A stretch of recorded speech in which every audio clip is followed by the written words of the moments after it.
স্ত্রীকে কখনো মা বাপ সন্তান সন্ততির সামনে কোনো ভুল ত্রুটি হলে শাসন করবেন না।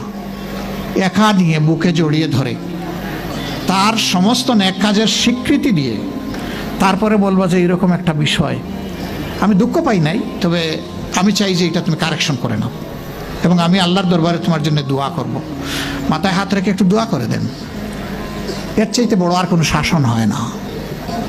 কিন্তু আপনি যদি মাকে খুশি করতে গিয়ে মায়ের সামনে তাকে ধমক দেন, তার ব্যক্তিত্বের উপর আপনি তীর ছুঁড়েছেন, আঘাত দিয়েছেন, সে ফুঁসে উঠবে। সে বলবে সব উজাড় করে তোমার এই সংসারে দিলাম, আজকে তুমিই না আমাকে এইভাবে বেইজ্জত করলে। সে মানুষ তো, তার মানবিক রিয়াকশন হবে। কাজ করবো না আমরা কেউ।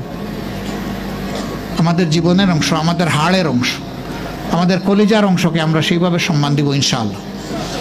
আমরা ভালোবাসবো, সে আমার স্ত্রী। আমরা শ্রদ্ধা করবো, সে আমার সন্তানের মা। স্ত্রী হিসাবে ভালোবাসা পাবে, মায়ের জাতি হিসাবে সম্মান পাবে।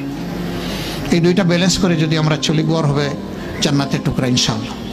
সন্তানরা এখান থেকে শিখবে, তারাও ভবিষ্যৎ জিন্দগিতে এইভাবেই গড়ে উঠবে। ধারা পরম্পরায়, বংশ পরম্পরায় এটা হবে আপনার জন্য সাদাকাতুল জারিয়া, আমলে জারিয়া। আমরা ইনশাল্লাহ খেয়াল রাখবো। এখন থেকে আর কোনো ভাইয়ের ব্যাপারে, কোনো বোনের কাছ থেকে কষ্টের কথা ইনশাল্লাহ অ্যাটলিস্ট কোনো রুকনের ব্যাপারে আমরা শুনতে চাই না। কারণ আপনি শপথ নেওয়া মানুষ, আপনি নাফসানিয়াতকে জবাই করেছেন, আপনাকে আল্লাহওয়ালা হতেই হবে, এর বাইরে যাওয়ার কোনো সুযোগ নাই আপনার। আমার ভাই ও বোনেরা, এই ছোট্ট ছোট্ট কথা বলবেন যে কত রাজনৈতিক বক্তব্য, দিক নির্দেশনা পাবো, এখানে আশা করে আসছিলাম, এগুলা কি? আমি সাহেব এই খুচরা খুচরা কথা এগুলা কেন বলছেন আমাদেরকে?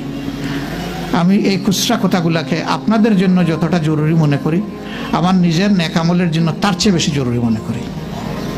এই যে এতগুলা হাজার মানুষকে, 4000-এর ঊর্ধ্বে ভাই বোনকে সাক্ষী রেখে যে কথাগুলো বললাম, আমার কথার সাক্ষী তো আপনারা হলেন, আর আমার কেরামান কাতিবিনও 2 জন হলো।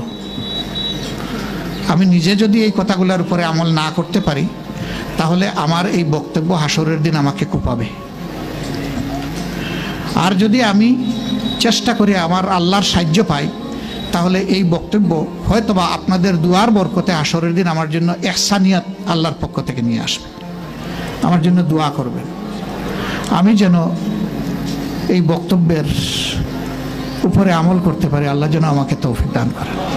আর আপনাদের জন্য প্রাণ ভরে দোয়া করি, আপনাদেরকেও যেন আল্লাহ তৌফিক দেন, আপনারা যেন সেই আমল করতে পারেন।